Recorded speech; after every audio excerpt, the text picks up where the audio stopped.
celebrate Pan America's inspiring honorees, and to celebrate and promote what Pan America stands for, free expression. As Pan America indicates in its mission statement, its strength is its membership. More than 4,000 novelists, journalists, translators, publishers, readers, and supporters, that's all of you, who play your own role in our ongoing and increasingly important fight for free expression. 2 weeks ago, I returned from a reporting trip to the Middle East with the Secretary of State.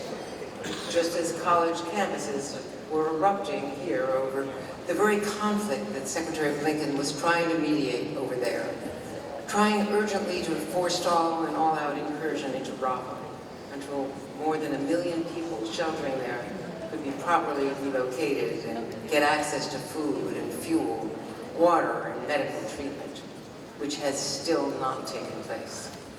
And forge a consensus with Arab states over how Palestinians can govern Gaza in the future and create new Arab-Israeli bonds once the war is over that could transform the region. With graduations and other celebratory events canceled or scaled down in protest against the war, I want to acknowledge how important it is that this event is taking place tonight.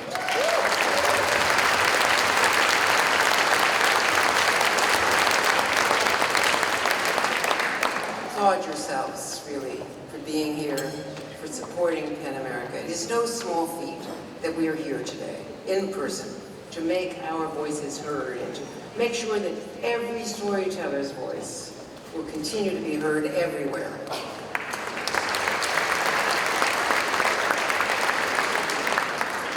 You know, just last week, Al Jazeera was banned from broadcasting in Israel. The network's offices were raided, its equipment confiscated, and its website blocked, accused of harming Israel's security and inciting against Israeli soldiers. And that can be debated, but this broadcast outlet will continue to operate in Gaza, one of the few non-local media organizations not barred from entering the Strip, unlike other wars where we've all been able to cover and embed, wars in Iraq, Afghanistan, Ukraine. Lack of access has not prevented a horrendous number of casualties among journalists. 97 media workers have been killed covering Israel's offensive in Gaza since Hamas's October 7th terrorist attacks, the massacre in Israel, which we should not forget, and which has been forgotten by too many people. There has been another toll on journalists in the past year. 320 journalists were imprisoned across 38 countries in 2023, just for doing their job. One of those journalists is Evan Gershkovich. Evan remains behind bars in Russia today, more than a year after he was illegally, wrongfully detained. He was arrested while on assignment 1,000 miles east of Moscow on false charges of espionage. The first American journalist jailed in Russia on espionage charges since the Cold War.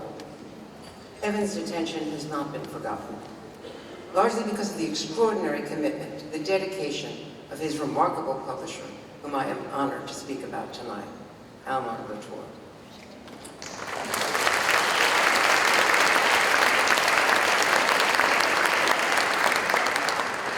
As CEO of Dow Jones and publisher of the Wall Street Journal, Almar was already a standout business leader, helming the Wall Street Journal's digital push, creating a plethora of highly tailored blogs.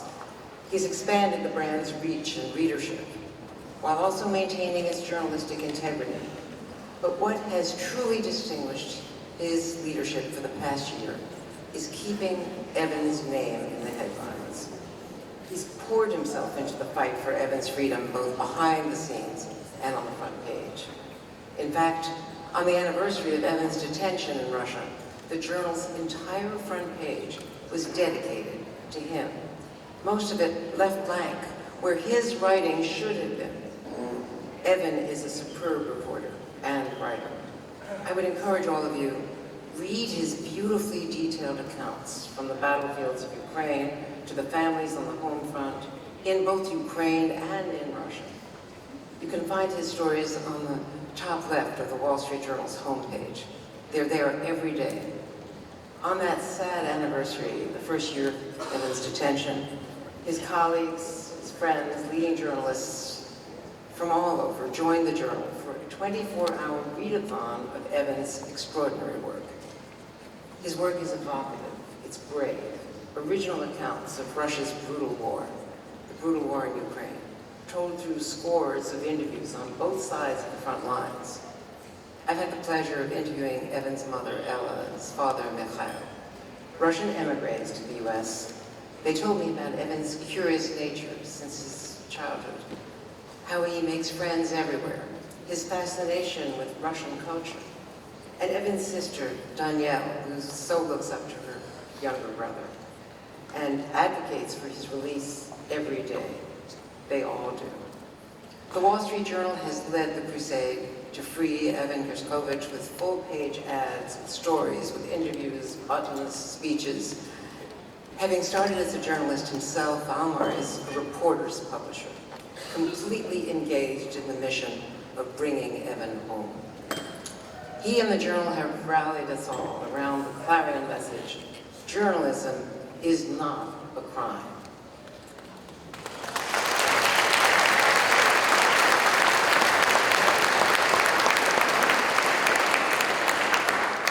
For all of those reasons and so many more, it is my privilege to present tonight's business visionary honoree, Almar Latour. Congratulations.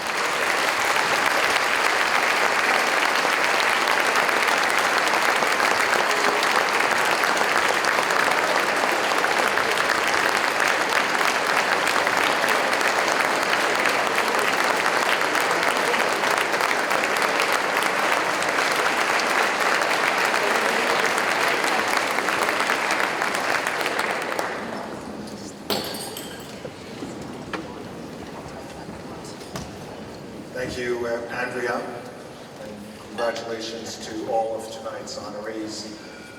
And thank you, Suzanne, also for your steadfast leadership during these tumultuous times.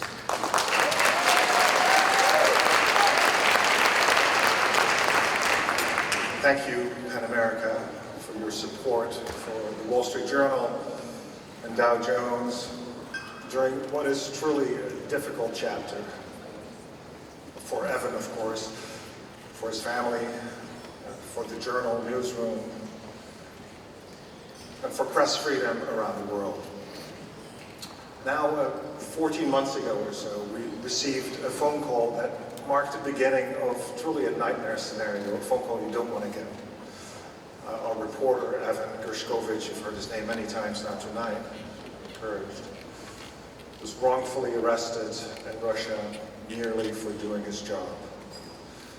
And today he's been detained for well over a year by the Vladimir Putin regime, and it's an absolute outrage.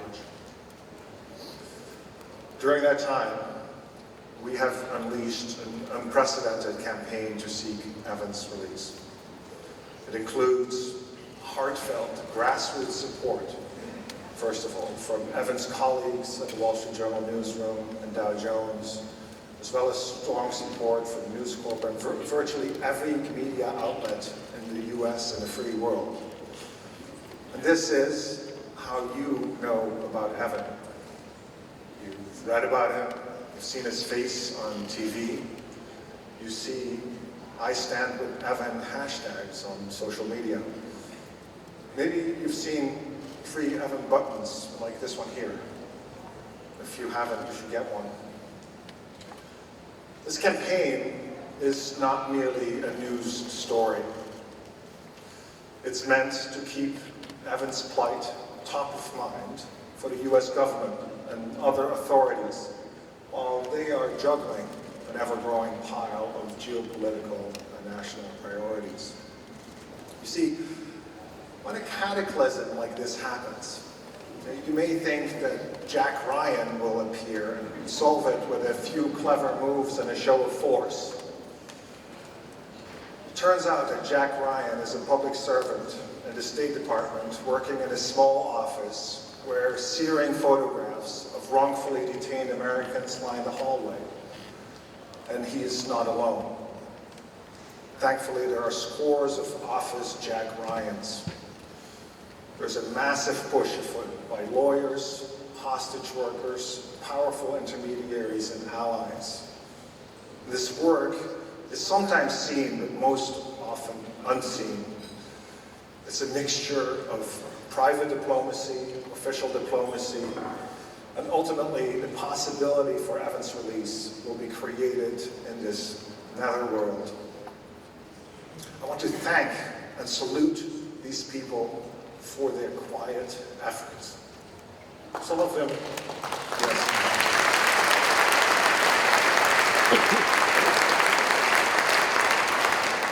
Some of them are here this evening. Dow Jones General Counsel Jay Conte, Ambassador Roger Carstens, their teams, and many colleagues from the Journal, and many others who are not here tonight. Evan is held in Le Fordeval, a prison for dissidents designed to make inmates feel abandoned. Nevertheless, we are told that Evan remains resilient. As you may know, he corresponds with friends and family via letters, reads Russian literature, and keeps himself active in the 1 hour that he gets to escape his jail every day. Evan's parents and sister, calm and dignified for more than a year, are true inspiration for all of us. Evan's freedom is our top priority, and the day he comes back to his family and to the Wall Street Journal will be an overwhelming one. But we also know his release matters on a macro level, rather. Definitely on a micro level as well. We have to get Evan out, but our moral obligation goes beyond that. What about Alsu Kromasheva? What about Antonina Favorskaya and Olga Komnova? What about wrongfully held journalists in China, Turkey, and Myanmar? What about Jimmy Lai, a publisher who's being held in Hong Kong?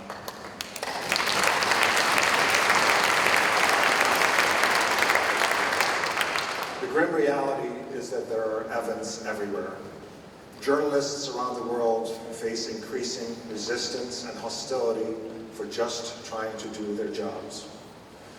Let me underscore once more what Andrea already noted. Worldwide, 320 journalists were detained in 2023, and nearly 100 have been killed in the last year alone, including in Gaza and Ukraine, where reporters and photojournalists are informing the world at great personal risk. Even some democracies are curtailing press freedom. All the while, we also know that the economic models that once underpinned the news business are crumbling. The media industry is under enormous pressure from every angle at a time when reliable information has perhaps never been more important. Our world, as we all know, is an increasingly complex one, and we in the news media have a responsibility to help people make sense of this new era. So the moment we're in calls for great journalism, but journalism is only as effective as the actions taken by its readers. Democracies can die on a clear blue sky. And to keep a democracy functioning, informing oneself, in my view, is a civic duty. It's a civic duty to support your local news outlet. It's a civic duty to support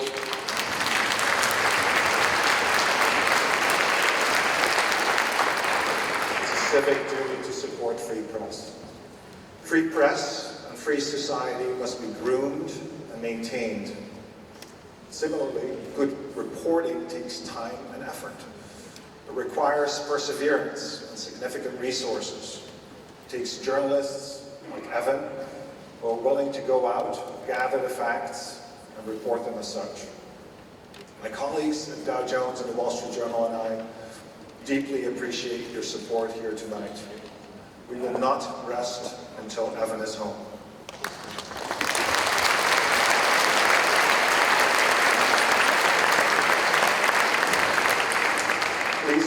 standing with Evan. Please keep him and his family in your hearts. And most of all, keep up the fight for press freedom. It's urgent, it's necessary. Russia may be an ocean and a continent away, but the distance between authoritarianism and a free society is measured by the strength of a free press. Thank you.